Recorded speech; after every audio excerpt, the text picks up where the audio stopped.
আসসালামু আলাইকুম প্রিয় দর্শক, অন্য মঞ্চের আলাপচারিতায় আপনাদের সকলকে স্বাগত জানাচ্ছি। প্রিয় দর্শক শ্রোতা মন্ডলী যারা আমাদেরকে দেখছেন সকলকে আমার আন্তরিক অভিনন্দন এবং শুভেচ্ছা। যে আবু সাইদ মারা যাওয়ার ঠিক 1 ঘন্টা আগে আমার সাথে ভিডিও কলে কথা বলছিল আবু সাইদ,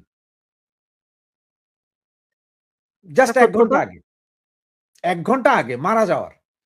ও মারা গেছে ধরো পোস্টমর্টেম রিপোর্ট অনুযায়ী 8টা কত মিনিটে, 7টার দিকে আমার সাথে ভিডিও কলে কথা বলছে আবু সাইদ এবং সে বলছে যে ভাই আমি তো এই পুলিশকে মারছিলাম, পুলিশও আবার ওইখানে যে ছড়াগুলি মারছে, যেটা রাবার বুলেট যেটাকে বলে, এটা ছড়াগুলি।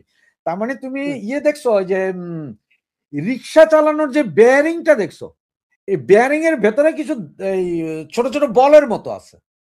একটা বলকে 2 টুকরো করলে যতটুকু হবে, এক একটা বুলেটে, ছড়াগুলির বুলেটে অতটুকু বুলেট থাকে।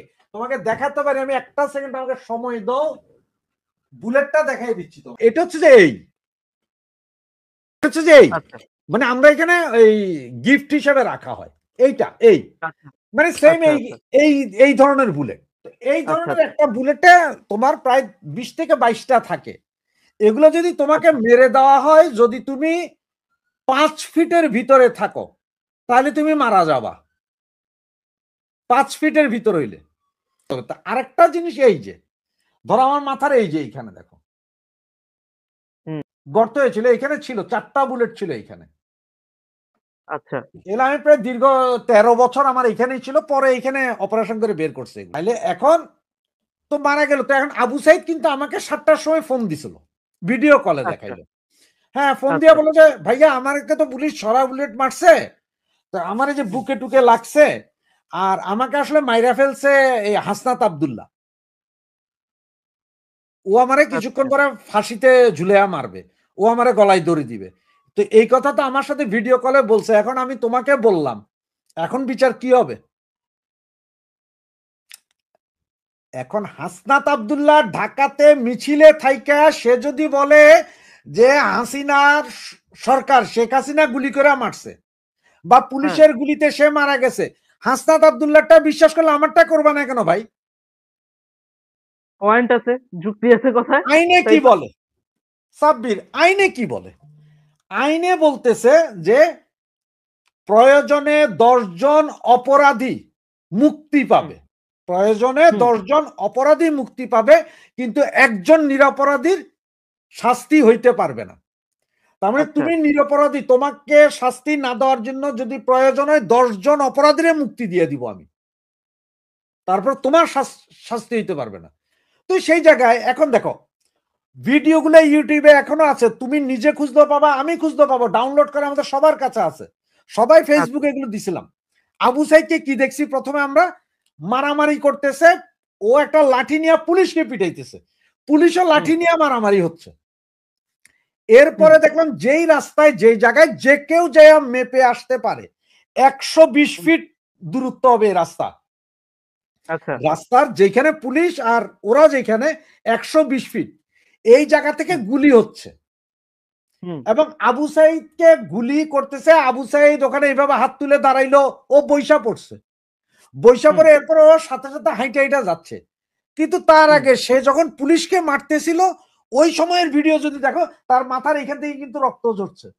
অবশ্যই পরিকল্পিত। তোমার এটা নাকি দুপুরে, এটা তো পত্রিকার রিপোর্ট, তাদের রিপোর্ট যে দুপুর বেলা, এবং তোমার টিভিতে যখন লাইভ করতেছিল এইটা, তখনকার কথা দিনের 2টার সময়। আর সে কিভাবে রাতের 2টার সময়, সে যেখানে পড়ছে সেখান থেকে হসপিটালের দূরত্ব ছিল নাকি 10 মিনিটের দূরত্ব, 6.5 ঘন্টা কেন লাগলো? হ্যাঁ, ব্লিডিং করে সবাই। হাসনাত আব্দুল্লাহ যাওয়া পর্যন্ত বৈশা ছিল, হাসনাত আব্দুল্লাহ যায় আরো ভালো করে থেতলায়া মারছে ওরে। হাসনাত আব্দুল্লাহ সাক্ষ্য দিতে পারলে, আমিও তো সাক্ষী না ভাই, আমিও তো সাক্ষ্য দিচ্ছি। তুমি আমাকে কি করবা? তুমি আমারে সাক্ষ্য দেওয়ার সময়, আমার এক বন্ধু ছিল, একটা মজার কথা বলি তোমারে, আমার এক বন্ধু ছিল, নাম ছিল হানি, আর ও ছিল ইবলিশের যদি কোনো প্রজন্ম থাকে, ও সব প্রজন্মের সেরা। তো তখন ছোট ছোট 90 সালের কথা বলতেছি আমরা, ওরে সবাই ধরলাম যে তুই আমাদের আজকে চা খাওয়াবি। তো ও বলে যে চা খাওয়াবো দোস্ত, আমার কাছে পয়সা নাই। আরে পয়সা নাই তোর কাছে? এখন বন্ধু বান্ধব হাতাইয়া তো দেখলাম আসলে পয়সা নাই তার কাছে। এখন দেখেন যে লুঙ্গির কোছায় তার 20টা টাকা ইয়ে করা, ওইটা ধরলাম। তোর কাছে টাকা আছে, তুই চা খাওয়াবি না? বলে যে ভাই এটা আমার আম্মা দিছে বাজার করার জন্য। বিশ্বাস হয় না? চল মসজিদে চল, মসজিদ ধরে বলবি। ও ভালো করে মসজিদে দেয়া, মসজিদের দেওয়াল ধরে কইতেছে যে ভাই আমি মসজিদের দেওয়াল ধরে শপথ করতেছি এই টাকা আমার আম্মাই দিছে। দিয়ে এটা 2 দিন পরে বললাম, আচ্ছা তুই ওই দিন আমাদের থেকে পরে চাটা খাইয়া গেলি, তুই তো বাজার করলি না, ঘটনা কি? কারে বেটা তোদের কাছ থেকে 20 টাকা বাঁচাইছি, কিসের আমার আম্মা দিছে? তুই মসজিদ ধরলি যে? আমি কি অজু করছিলাম? এবার বুঝছো তো? এখন ওখানে তোমার এটা লাল কাপড় দিয়া বাইন্দা এটা জিনিস নিয়ে গেছে, নিয়ে দেখেছে এটা আপনার কোরআন শরীফ। এখন আমি কেমনে জানি এটার ভিতরে কোরআন শরীফ নাকি বাইবেল না অন্য কোনো গল্পের বই? তাই আমি ধরে বলবো যা বলিব সত্য বলিব, সত্য বই মিথ্যা বলিব না। দুনিয়ার সারাদিন মিথ্যা কথা বলি, আর আজকে কে আমার সত্য কথার জন্য টাকাইতেছে বইলা দিব আমি। ফুল ডিজাইন, ফুল ডিজাইন। তা না হইলে এখন ওর লাশ পোস্টমর্টেম করো। পোস্টমর্টেম করে বাংলাদেশে করো না, বাংলাদেশে এখনো ফেসিস্টের দোসররা আছে হসপিটালে, হয়তো অন্য কিছু করবো। ওই লাশ সিঙ্গাপুর পাঠাই দে, ওখান থেকে চলে আসুক, ঠিক আছে না? এরকম এবারটার লাশও পাঠাও সিঙ্গাপুরে, টেস্ট করে দিবে যে গুলিতে মরছে নাকি মাথার পেছনে আঘাত করছে। তাহলে মাথার পিছনে আঘাতটা করলো কি? পুলিশ তো সামনে ছিল। এখন ঘটছে হত্যাকাণ্ডটা ওনারা নিজেরাই ঘটাইতেছে, শুধু ওটা বন্ধ করবে কিভাবে উনি বলো না? ঘটাইতেছে তো ওনারা, ওনারা নিজেরাই মাইরা, ওনারা কি বন্ধ করাবে রে ভাই? এখন এই হত্যাকাণ্ডের দায় যদি কারো না কারো উপর না চাপায় তাহলে কিভাবে? এখন ঘটা 5ই আগস্টের আগ পর্যন্ত যা মারছে সব শেখ হাসিনা মারছে, ওয়েল এন্ড গুড। 5ই আগস্টের পর থেকে এখন পর্যন্ত যা মারা যাইতেছে, কেউ যদি বিয়েতে রাজি না হইয়া আত্মহত্যা করে সেটার দায় দিতে তাদের। এতদিন বলা হয়েছে যত মৌলবাদীদের উত্থান বা মৌলবাদ জঙ্গিবাদ, এটা আওয়ামী লীগের টিভি নাটকের একটা অংশ বললো। ওই যে তোমার ঢাকাতে একটা ইয়েতে যে এরা অ্যাটাক করছিল, পরে যে মেরে ফেললো আর্মি, হলি আর্টিজানের ঘটনা, সেটাও নাকি আওয়ামী লীগের নাটক। এখন একটা মজার জিনিস জানো, গত 2 দিন আগে পাকিস্তানের সবচেয়ে প্রচার বহুল পত্রিকা দ্য ডন, ডন পত্রিকাতে ব্যানার হেড দিয়ে একটা নিউজ আসছে যে বাংলাদেশ হচ্ছে যে জঙ্গিবাদের পাইপলাইন।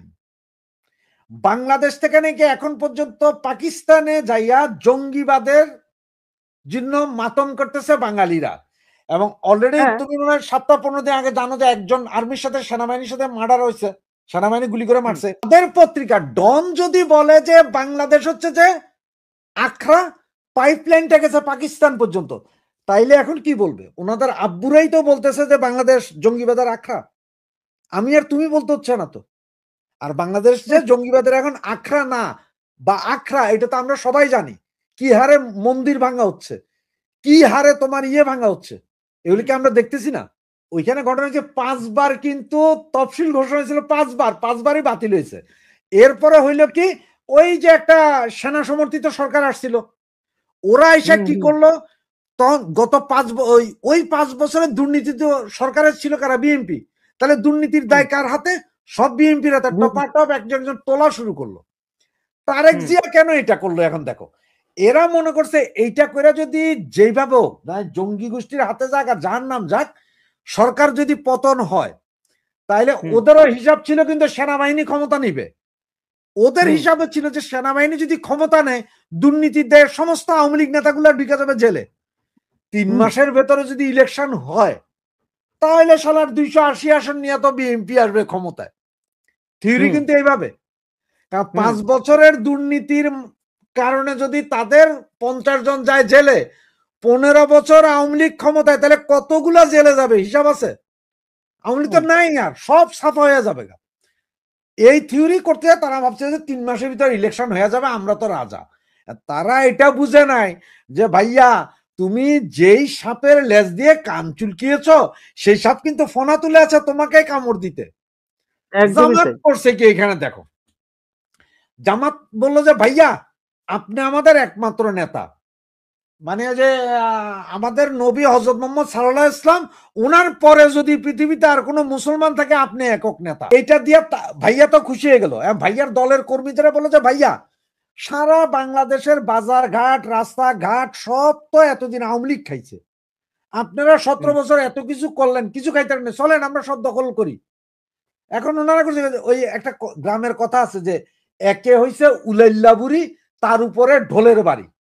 আমাদের তারেক ভাইয়ার লোকজন ওনারা তো মিছিল সহকারে তারেক ভাই কথা দিলাম বাজারের চান্দা আমরা নিব, ওনারা গেল চান্দা নিতে, আর জামাত কি করছে পিছন থেকে মোবাইল দিয়ে ভিডিও করা শুরু করলো, ভিডিও লাইভে আবার, যে দেখেন দেখেন বিএমপি করতেছে কি, দিল তো 12টা বাজাইয়া।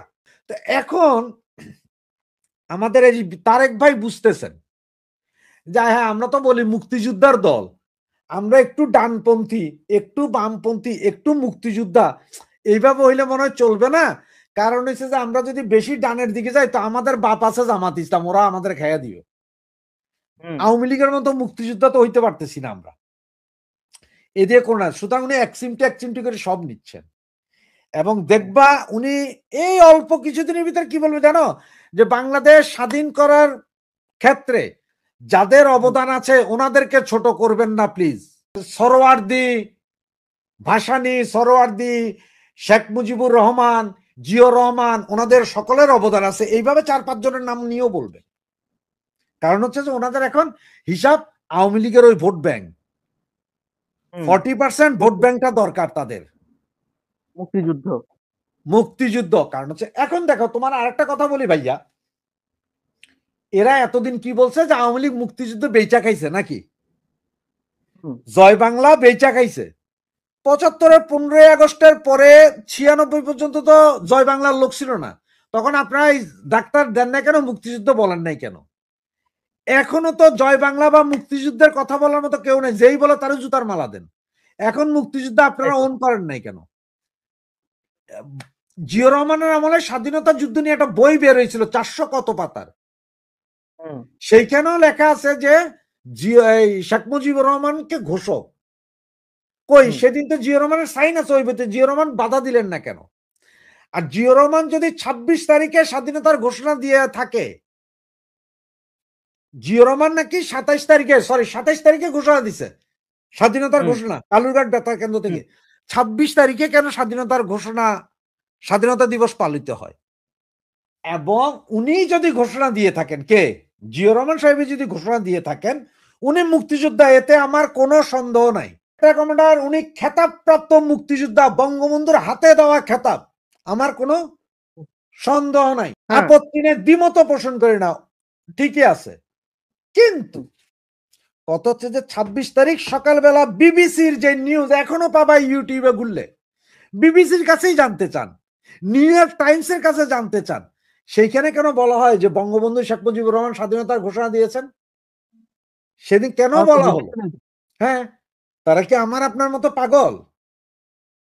ওনার আগে কালুরঘাট বেতার কেন্দ্র থেকে এম এ হান্নান, সন্দীপের একজন লোক, উনি ঘোষণা দিয়েছেন, আওয়ামী লীগ করতেন, উনি ঘোষণা দিয়েছেন।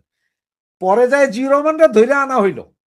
কেন ধরে আনা হইলে? এই জন্য যে উনি যেহেতু সেনাবাহিনীতে চাকরি করতেন ওই সময়, উনি একজন সেনা কর্মকর্তা যখন বলবে, তখন বাঙালি আরো সেনা কর্মকর্তা ছিল না, বাঙালিরা কেউ কিন্তু মেজর জেনারেল ছিল না, মেজর ছিল না, সৈনিক ছিল সাধারণ। তো জিয়র রহমান বললো ওই সৈনিকগুলো ওনার পেছনে আসবে, এটা আমাদের লাভ ছিল, প্রফিট হয়েছে ওনার দাওয়াতে, এটা আমরা অস্বীকার করি না যে উনি কিছু করেন না, উনি ওই দিন ওইটা বলাতে আমাদের লাভ হয়েছে, ইপিআর টিপিআর সব বেড়ে আসছে, যেটা আমাদের সেনাবাহিনীতে বিদ্রোহ করছে। এইখানে আমি কোনো দ্বিমত পোষণ করি না আসলে ওই বাকিদের মতন, যে না উনি রাজাকার ছিলেন, না না না, আমি ওই জায়গায় যাইতে চাই না। উনি রাজাকার ছিলেন আপনি কিভাবে বলেন? উনি রাজাকার থাকলে শেখ মুজিব ফাঁসি দিয়া দিত। যার যার সম্মান তারে তারে অতটুকু দিতে হবে। জিনিস কি জানো, এই ঢাকার শহর এখন যে আমাদের যে ব্যারিস্টার ফুয়াদ আছে না, সে বলে যে আওয়ামী লীগ গণহত্যার জন্য দায়ী। তার কারণ কি 1971 সালের পরে মিরপুরে, স্বাধীনতার পরে আওয়ামী লীগ গণহত্যা চালাইছিল মিরপুরে। খোঁজ নিয়ে দেখো 16 ডিসেম্বর বাংলাদেশ স্বাধীন হয়েছে, তারপরও আরো 2 মাস লাগছে মিরপুর স্বাধীন করতে, বাংলাদেশের ভিতরের ভূখণ্ড। মানে বিহারিরা ওইখানে ক্যাম্প করে ওখান থেকে গোলাগুলি করতো আমাদের সাথে। তোমার গণহত্যা চালাবে না ভাই, মারবে না তোমারে, দেশ স্বাধীন সব গেছে, তোমরা ওখানে গুন্ডামি করবা, তো গুন্ডারে মারতে কি সমস্যা আছে কোনো? আর হিসাবে তো ওই এরিয়া পুরাটাকে বুলডোজার দিয়া ঘুরাইয়া দেওয়া উচিত। বাংলাদেশের বাঙালি, এই যে বাংলাদেশের যেসব বিহারি সেগুলো সবগুলোর বাইন্ধা নিয়া, ওই যে তোমার ইয়েতে কোন জায়গায় জানি রোহিঙ্গা ক্যাম্প একটা করছে না চিটাঙের বাইরে, সুবর্ণচরণ ওই ওইখানে, আইল্যান্ড সুবর্ণচর। ওখানের ভিতরে রাখবে, রিলিফ টিলিফ সব ওখানে যাবে। ওদের খাওয়া দাওয়ার তো কোনো কাম করে না, সারা চুরি চাট্টামি করে। তোরা ওখানে থাক, ওখানে খাওয়া দাওয়া কর, চতুর্দিকে পানি, কোথাও যাইতে পারতি না। তোদের সব দিব, বসায় খাওয়াবো। চতুর্দিকে বিল, বিলের ভিতরে তোরা থাক, খাওয়ার দাওয়ার তো সব আমরা এমন দিতে অমন দুমো। আর রোহিঙ্গাদেরকে যেমন কক্সবাজারের ভেতরে রাখছে, এগুলোরও বের করে নিয়ে আসতে হবে সব। আচ্ছা শহর জনপদ খালি করতে হবে। আমরা হঠাৎ করে বাংলাদেশে অ্যান্টি লিবারেশন শক্তি হিসাবে চিহ্নিত একটি গোষ্ঠী India Bangladesh chamber of commerce and industry IBCCI এর নিয়ন্ত্রণ গ্রহণ করেছেন, যা দুদেশের জন্য একটি অন্যতম গুরুত্বপূর্ণ ব্যবসায়িক ফোরাম, এবং ইন্ডিয়ান যত শিল্প গোষ্ঠী আছে সবগুলোকে বের করে দেওয়া হচ্ছে। এখন তুমি একটা জিনিস, বাংলাদেশের সবচেয়ে বেশি গাড়ি কোনগুলো চলে ভাইয়া? টাটা, এই টাটা টয়োটা, এগুলোই তো গাড়ি। এগুলোর কিন্তু ইঞ্জিন পার্টস, চাকা সব কিন্তু ওই যে বাংলাদেশের একসময় গাজী টায়ার থেকে আসতো। ইন্ডিয়ান টায়ার গুলোর চেয়ে গাজী টায়ারের মানও ভালো, দামে কম ছিল। সে গাজী টায়ার পুইরা ছাই করে ফেলাইছেন, এখন তো আর নাই। আমরা যে গাড়ির চাকা কিনতাম, তোমার 18 যে চাকা কারের, এগুলার চাকা কিনতাম আমরা 8,000 টাকা করে, সেই চাকা এখন 16,000 টাকা ইন্ডিয়ান চাকা। স্প্রিং, আমরা যেসব স্প্রিং কিনতাম, স্প্রিং গুলো চাইনিজ স্প্রিং আছে, ইন্ডিয়ান স্প্রিং আর চাইনিজ স্প্রিং আছে। এগুলা কিনলে আবার জার্মান থেকে, জাপান থেকেও যায় স্প্রিং। ওই স্প্রিং আমাদের হয় না। আমাদের দরকার কোনগুলো জানো? সবাই চাইনিজ স্প্রিং ব্যবহার করি আমরা, দামে সস্তা, রাস্তা ভাঙা, ভাঙা গেলে আরেকটা কিনা যায়।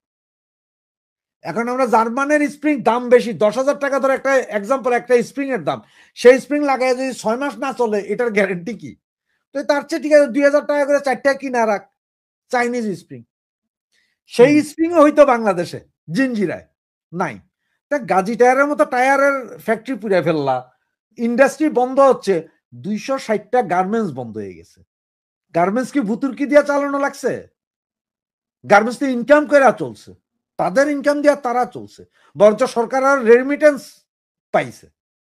এই যে আমাদের দেশে এতগুলো 4-5টা কোম্পানি না, যে তেল কোম্পানি, বিভিন্ন তীর মির অমুক তমুক, এতে কি সরকার ভুতুরকে দিছে? কই, গত সরকারের আমলে তো তেলের দাম বাড়াইতে পারে নাই, কত হরতাল করছে। এইবার তো নাকি বাণিজ্য মন্ত্রীর সাথে কথা না বলেই তেলের দাম বাড়াই দিছে। এবং সে তেল কোম্পানি ওয়ালারাই কি বলছে, যে আমাদের সাথে যদিও বাণিজ্য মন্ত্রী একটু রাগ হয়েছে, আমাদের সাথে পরবর্তীতে আলোচনায় সব ফিক্সড হয়ে গেছে, মানে পয়সা করে দিয়ে দিছি আমরা, শেষ। তাহলে এখন 15 বছর বলতে হইলো না এই কথা, এখন বলতে হয় কেন? বাংলাদেশের অবস্থা ভালো নাই। আমাদের রিজার্ভ যা দেখানো হচ্ছে, ফুলায়া ফাপায়া দেখানো হচ্ছে। IMF এর লোন আসতেছে না, ওয়ার্ল্ড ব্যাংক থেকে কোনো কিছুই আসতেছে না, আমাদের কোনো আমদানি নাই এই মুহূর্তে। পেঁয়াজ তো 140 টাকা হয়ে গেছিল, 50 টাকা। কই দিল্লি না ঢাকা, ঢাকা ঢাকা, ওই বেটা কই? এই যে গতকালকে 85 টন ঢুকলো, 8,500 টন ঢুকবে টোটাল পেঁয়াজ। কই 4 দিন আগে না তোমরা প্রচার করলা ইন্ডিয়ান চাষিরা কাটতেছে 2 টাকা করে পেঁয়াজের দাম, এখন কেন 80 টাকা করে পেঁয়াজ কিনতেছেন ইন্ডিয়া থেকে? 1.5 টাকা করে কিনেন, ওদের তো পচা যাইতেছে না, ফেলে দিচ্ছে না বলে। তোমারে একটা কথা কি জানো, আমার কোনো সমস্যা নাই, পেঁয়াজ তুমি ভারত থেকে কিনো, পাকিস্তান থেকে কিনো, আর আমেরিকা থেকে কিনো, আমার কোনো সমস্যা নেই। ব্যাপার যেটা দেখো, আমি পেঁয়াজটা আনবো কোথেকে? যদি পাকিস্তান থেকে পেঁয়াজ আনলাম, এক্সাম্পল, একদম ইন্ডিয়া যেই রেটে দেয় সেই রেটেই আনলাম, আমি 10 টাকা করে পাকিস্তান থেকে কিনে আনলাম পেঁয়াজ। পাকিস্তান থেকে আনতে হইলে আমার কিসে আনতে হবে? জাহাজে আনতে হবে। একটা জাহাজে তোলা নামানো, জাহাজ নদীপথে আসা, সব মিলে ধরো 1 সপ্তাহ। আমি পাকিস্তানের কথাই বললাম, 1 সপ্তাহে আমার পেঁয়াজ এসে পৌঁছবে কোথায়? চট্টগ্রাম বন্দরে। সেখান থেকে পেঁয়াজটা খালাস হবে, খালাস হয়ে ট্রাকজাত হইয়া চট্টগ্রামের খাতুনগঞ্জ বাজারে যাবে, সেইখান থেকে সারা বাংলাদেশে ডিস্ট্রিবিউট হবে। সব মিলে ধরো 10 দিন, টোটাল 10 দিন। ইন্ডিয়া থেকে আমি একই দামে পেঁয়াজ কিনবো, সেম দামে। এখন আমি বললাম কি, ইন্ডিয়া থেকে ট্রাকে করে আনবো, রাজশাহীর জন রাজশাহী নিয়ে যাবে, ঢাকার জন ঢাকায়, চিটাং এর জন চিটাং নিয়ে আসবে পেঁয়াজ, যার যার এলাকার শেষে পেঁয়াজ নিয়ে আসবে। তাইলে কারণ চতুর্দিকে ভারত, হ্যাঁ চতুর্দিকে ভারত, চতুর্দিকে, তাহলে সাশ্রয় না? কারণ আমি একটা জাহাজে তো জাহাজ ফিল আপ না করে আনা পর্যন্ত তো আমি জাহাজ ভাড়া বহুত বিশাল ব্যাপার আছে, টাইমিং। সেখানে ট্রাকে নিয়ে আসবো ভাই, কোনটাতে লাভ? ট্রাকে খরচ কম না? তাইলে আমি যেখান থেকে লাভ, আমার দেশের যেখান থেকে লাভ, আমি তো ওখান থেকে নিব। ভারতীয় পেঁয়াজ হারাম আর ইন্ডিয়ান পেঁয়াজ হালাল। ইন্ডিয়ান চাউলি এখন আমি সিঙ্গাপুর আর দুবাই থেকে কিনলে হালাল। সারা দেশে যেন এখন জরিপের মহামারী চলছে, একেবারে চারিদিকে জরিপের হিড়িক। এই প্রতিষ্ঠান করে তো ওই পত্রিকা করে। কদিন আগে একটি বিদেশি প্রতিষ্ঠান তারা একটি জরিপের ফলাফল প্রকাশ করলো। এই বিদেশি প্রতিষ্ঠানটি এর আগে 2018 সালে 2023 সালেও এই একই ধরনের জরিপ করেছিল এবং তাদের সেই জরিপের ফলাফল ছিল সেই সময়ের শেখ হাসিনা সরকারের পাবলিকের কাছে গ্রহণযোগ্যতা ছিল 65-70% মতো। তারা সম্প্রতি যে জরিপটা করেছে সেখানে দেখা গেছে যে ডক্টর ইউনূসের অ্যাকসেপ্টেন্সও প্রায় 70%-এর কাছাকাছি, 69%। এই বিদেশি প্রতিষ্ঠানটি যখন যে সরকার থাকে তার পক্ষেই তাদের সার্ভে ফাইন্ডিংস হয়। এটা একটা খুব অবাক ব্যাপার। সম্প্রতি জেনেছি এই প্রতিষ্ঠানটি আবার নাকি লবিং এরও কাজ করে এবং তারা আওয়ামী লীগের কাছে একটা প্রস্তাব দিয়েছে, প্রতি মাসে যদি তাদের $1.5 লাখ দেওয়া হয়, অর্থাৎ বাংলাদেশি টাকায় প্রায় 2 কোটি টাকা, তাহলে তারা আওয়ামী লীগের জন্য লবিং করবে। জানি না এই গোপন তথ্যটি ফাঁস করা ঠিক হলো কিনা, কিন্তু এই হলো ওই বিদেশি প্রতিষ্ঠানের জরিপের অবস্থা। বাংলাদেশে বেশ কয়েকটি পত্রিকাও এখন দেখলাম জরিপ করছে, তার মধ্যে প্রথম আলো একটি জরিপের ফলাফল প্রকাশ করেছে। আমার মনে হয় যে এই জরিপটা নিয়ে একটু কথা বলা দরকার, কারণ প্রথম আলো চেষ্টা করেছে এটাকে এমনভাবে পাঠকের কাছে প্রেজেন্ট করতে যে এটা খুবই বিজ্ঞান ভিত্তিক এবং স্ট্যাটিস্টিক্যালি খুবই রোবাস্ট একটা জরিপ। এই জরিপটির যারা শিরোনাম দিয়েছে গুরুত্বপূর্ণ সামাজিক রাজনৈতিক বিষয়ে জাতীয় জনমত জরিপ 2025। এটি প্রথম আলোর উদ্যোগে এই জরিপটি পরিচালনা করেছে কি মেকার্স কনসাল্টিং লিমিটেড এবং তারা নমুনা নিয়েছে 1342 জন, তার মধ্যে নারী হলো 668 এবং পুরুষ 674। এই 1342 জন উত্তরদাতার কাছ থেকে তারা 50টির মতো প্রশ্নের উত্তর নিয়েছে, তার মধ্যে 38টি সম্ভবত এই রাজনৈতিক এবং সামাজিক গুরুত্বপূর্ণ বিষয়, আর 12টি হলো তাদের সোশিও ডেমোগ্রাফিক, তাদের পেশা, তাদের বয়স, এই ধরনের ইনফরমেশন নিয়েছে। এবং যারা উত্তর দিয়েছে এই জরিপে তাদের বয়স হলো 18 থেকে 55 বছরের মধ্যে, যারা ছাপা পত্রিকা পড়তে পারে এবং আগামী নির্বাচনে ভোট দেওয়ার সম্ভাবনা আছে। এবং তারা এই কিভাবে নমুনার এই স্যাম্পল সাইজ ক্যালকুলেট করেছে সেটা তারা বলেছে যে এটি একটি জাতীয় পর্যায়ের জরিপ, এটি আসন ভিত্তিক কোনো জরিপ না, যে আসন ভিত্তিক ফাইন্ডিংস না, ন্যাশনালি মানুষজন কি ভাবছে, ভোটাররা কি ভাবছে তার একটা রিফ্লেকশন তারা দাবি করেছে। এবং তারা বলছে যে এর জন্য মিনিমাম রিকোয়ার্ড স্যাম্পল সাইজ হলো 384 জন। এই 384 জন একটা ফর্মুলা মাধ্যমে ক্যালকুলেট করা হয়। আমরা এটা করে থাকি, আমরা কখন কোনো অসুখ বিসুখের কোনো জরিপ করতে চাই তখন এই z² PQ divided by d² একটা ফর্মুলা ইউজ করি। এই z² এর z এর মান হলো 1.96, এটা স্ট্যাটিস্টিক্যাল টেবিল থেকে পাওয়া যায়। তো 1.96 হলো 2 এর খুব কাছাকাছি, এই জন্য আমরা 1.96 স্কোয়ার না করে 2² মানে 4PQ বাই d²। এই d²টা হলো যে মার্জিন অফ এরর, অনেকে e² বলে। আর পিটা হলো আমরা যে ডিজিজটা নিয়ে সার্ভে করতে যাই, ধরে এই এলাকায় কত লোকের ডেঙ্গু আছে, তখন পি হবে ওই proportion of people having dengue fever. যখন আমরা এই পিটা জানি না তখন এটাকে আমরা 50% ধরি, তার মানে 4PQ মানে 4 মাল্টিপ্লাইড বাই 0.5 যেটা 50%, কিউ হলো 1 মাইনাস পি, তার মানে 4 গুণ 0.5 গুণ 0.5 ডিভাইডেড বাই, এখানে যেহেতু উনি 5% এরার মার্জিন ধরছে, সো 5% মানে হলো 0.05, এটার হোল স্কোয়ার। এরকম করলে দেখা যায় যে 400 হয়। আর যদি z² এক্স্যাক্টলি ধরেন তাহলে 384 হয়। এই স্যাম্পল সাইজ ক্যালকুলেশনটা হলো একদম খুব বেসিক, আমরা যখন স্টুডেন্টের স্যাম্পল সাইজ ক্যালকুলেশন শেখাই তখন এইটা একদম এটা হলো ফার্স্ট ক্যালকুলেশন। কিন্তু এইটা যদি আপনি এই 384 জন বা 400 নিয়ে আপনি যদি নন রেসপন্ডেন্ট ধরেন যে সবাই রেসপন্ড করলো না, আপনি সব মিলে মনে করেন যে 500 লোক দিয়ে আমি সারা বাংলাদেশের ভোটারদের মনোভাব বুঝতে চাই। এটা কিন্তু সম্ভব। অনেকেই বলেছেন 1342 জন, এটা 12,80,00,000 ভোটার যেখানে, সেখানে মাত্র 1342 জন দিয়ে আমরা কিভাবে সার্ভে করি? সার্ভেতে এটা সম্ভব, ইভেন 500 লোক দিয়েও সম্ভব। কিন্তু কিভাবে সম্ভব? সেই ক্ষেত্রে ওই যে 12,80,00,000 ভোটার বললাম, এই 12,80,00,000 ভোটারের একটা টোটাল লিস্ট থাকতে হবে, একটা লিস্ট থাকতে হবে যার মধ্যে এই 12,80,00,000 ভোটারের নাম থাকবে এবং প্রত্যেকটা ভোটারের পাশে একটা নাম্বার অ্যাসাইন করা হবে, 1, 2, 3, 4, 5, 6, 1 কোটি, 2 কোটি, 3 কোটি করে লাস্ট যে ভোটার হবে তার নাম্বার হবে 12,80,00,000। এখন আপনি যদি দৈব চয়ন ভিত্তিতে র্যান্ডামলি 500 জন সিলেক্ট করেন এই 12,80,00,000 ভোটারের ওই লিস্ট থেকে, এবং সেইখানে যদি আপনি একটা মতামত পান, আপনি দাবি করতে পারেন যে আমি 95% কনফিডেন্স এটা সারা দেশের ভোটারদের মনোভাব।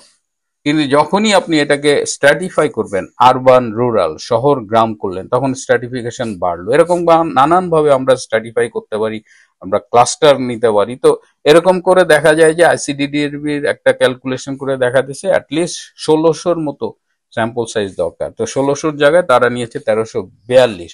এটা স্ট্যাটিস্টিক্যালি তারা ক্যালকুলেট করেছে এবং তারা বলছে যে 95% কনফিডেন্স না, তারা 99% কনফিডেন্সটাকে আমলে নিয়েছে। তার মানে মার্জিন অফ এরর 1% বা 2% এরকম, মানে এটা স্ট্যাটিস্টিক্যালি খুবই রোবাস্ট। কিন্তু এই 1342 জন তারা কিভাবে সিলেক্ট করছেন সেটার দিকে যখন আমরা তাকাই, তখন কিন্তু আর এটার স্ট্যাটিস্টিক্যাল রোবাস্টনেস থাকে না। তারা শহর এলাকা ঢাকা, চট্টগ্রাম, খুলনা, রাজশাহী এবং সিলেটের শহর নিয়েছে এবং গ্রাম নিয়েছে ফরিদপুরের বলমারী ও মধুখালী, বরিশালের গৌরনদী, কুমিল্লার চান্দিনা, ময়মনসিংহের ভালুকা, রংপুরের পীরগঞ্জ। প্রথম প্রশ্ন হলো যে এই অঞ্চলগুলো সিলেকশন কিভাবে করেছেন? সেই অঞ্চল থেকে যে উত্তরদাতাদের সিলেক্ট করেছেন সেটা কিভাবে করেছেন? এই প্রশ্নের উত্তর কিন্তু এই নমুনা যেখানে তারা বলেছে, তারা মেথডস নিয়ে আলাপ করেছে, সেখানে এটা নাই। স্বভাবতই প্রশ্ন উঠেছে এবং এই সব জরিপে আপনি 50টার মতো প্রশ্ন করেন যখন, তখন এই স্যাম্পল সাইজ, এই নাম্বারটা সাফিসিয়েন্ট কিনা সেই প্রশ্ন ওঠে। আমরা যে কোনো জরিপের বা যে কোনো গবেষণার যখন মানটা দেখি যে এই ফলাফলটা অ্যাকসেপ্টেবল কিনা, তখন আমরা তার পদ্ধতি, মেথডস অ্যান্ড ম্যাটেরিয়ালস দেখি। সো মেথডস অ্যান্ড ম্যাটেরিয়ালস যদি উইক হয়, যদি বায়াসড হয়, পক্ষপাতদুষ্ট হয়, তখন ওই রেজাল্টটাকে আমরা আর রিপ্রেজেন্টেটিভ বলি না, বা ওই রেজাল্টটা আমরা তখন আর অ্যাকসেপ্ট করি না, আমরা ওই রেজাল্টটাকে বলি রিজেক্টেড। এই সার্ভেটার স্যাম্পল সাইজ কিভাবে তারা সিলেক্ট করেছে, এতগুলো প্রশ্নের জন্য এটা সাফিসিয়েন্ট কিনা, এই প্রশ্নগুলো থেকেই যাচ্ছে। সে যেটা বলা যায় যে এটার বৈজ্ঞানিক মান প্রশ্নবিদ্ধ, এবং বৈজ্ঞানিক মান যখন প্রশ্নবিদ্ধ তখন এর ফলাফল আর মানে সর্বজন গ্রাহ্য হতে পারে না, এটা পক্ষপাত দুষ্ট। এবং বলা হচ্ছে এটা একটি রাজনৈতিক পক্ষপাত দুষ্ট, কারণ আমরা যারা বাংলাদেশ সম্পর্কে খোঁজ রাখি, বাংলাদেশের সাধারণ মানুষের মতামত প্রতিনিয়ত সামাজিক যোগাযোগ মাধ্যমে, অন্যান্য মাধ্যমে পাই, তার সাথে এই জরিপের ফলাফল মেলে না। তার মানে এটা একটা ওয়ার্ডারি মাল প্রডিউস করেছেন একটা কি মেকার্স কনসাল্টিং লিমিটেড, যার গবেষণা দলের প্রধান যিনি, তিনি একজন ইকোনমিস্ট। সেই ইকোনমিস্ট দেখলাম তিনি একজন ভালো লেখক, জনপ্রিয় লেখক, কিন্তু তিনি যে এই পপুলেশন সার্ভেতে তিনি যে খুব ভালো এক্সপার্ট না, সেটা কিন্তু তার কাজেই প্রমাণ হয়ে গেছে। সুতরাং এই জরিপটা খুব স্পষ্টভাবে বোঝা যায় যে এটা বাস্তবের রিফ্লেকশন না, এটা জাতীয় ভোটারদের মতামতের প্রতিফলন না, কিন্তু এর মধ্য দিয়ে টার্গেট আওয়ামী লীগ, খুব ক্লিয়ারলি বোঝা যাচ্ছে যে আওয়ামী লীগকে অ্যাটাক করা হয়েছে। এবং আওয়ামী লীগকে অ্যাটাক করা হয়েছে, তাদের হিডেন যে এজেন্ডা আছে সেগুলোকে সারফেস এনেছে, যে তারেক রহমান প্রধানমন্ত্রী হবেন, অমুকে প্রধানমন্ত্রী হবেন। একটা পত্রিকা দেখলাম, একটা সংস্থার জরিপ দেখলাম, তারা জামাতকে হাইলাইট করছেন, কারণ তাদের যে অভিভাবক দেশ, তারা প্রথমে চেয়েছিল জামাতকে ক্ষমতায় আনতে। সো এই নানা রকমের পক্ষপাত দুষ্ট এই জরিপগুলোকে আসলে অ্যাকসেপ্ট করার কিছু নেই। এবং আমার কষ্টটা হয় যে বিভিন্ন বিশ্ববিদ্যালয়ের প্রফেসররা দেখলাম এই জরিপ নিয়ে মতামত করেছেন। এই জরিপের তারা কিন্তু কেউ এই মেথডস নিয়ে প্রশ্ন তুলছেন না। একটা ছোট্ট উদাহরণ দিই, ধরেন আপনি আমাকে দাওয়াত দিলেন, আমার কই মাছ খুব প্রিয়, আপনি বললেন যে মিল্টন ভাই আমি বিল থেকে একদম ফ্রেশ কই মাছ নিয়ে আসছি, আপনি আসেন একদিন দাওয়াত খান। আমিও কই মাছ খেতে গেলাম, গিয়ে দেখলাম যে আপনি বাজার থেকে পুঁটি মাছ কিনে আমার সামনে পুঁটি মাছ দিলেন। আমি পুঁটি মাছ অপছন্দ করি না, আমি পুঁটি মাছ খেলাম। খাওয়া শেষে আপনি জিজ্ঞেস করছেন, মিল্টন ভাই কই মাছটা কেমন হলো? প্রশ্ন হলো কই মাছটা কোথায়? আপনি তো আমার খাওয়ালেন পুঁটি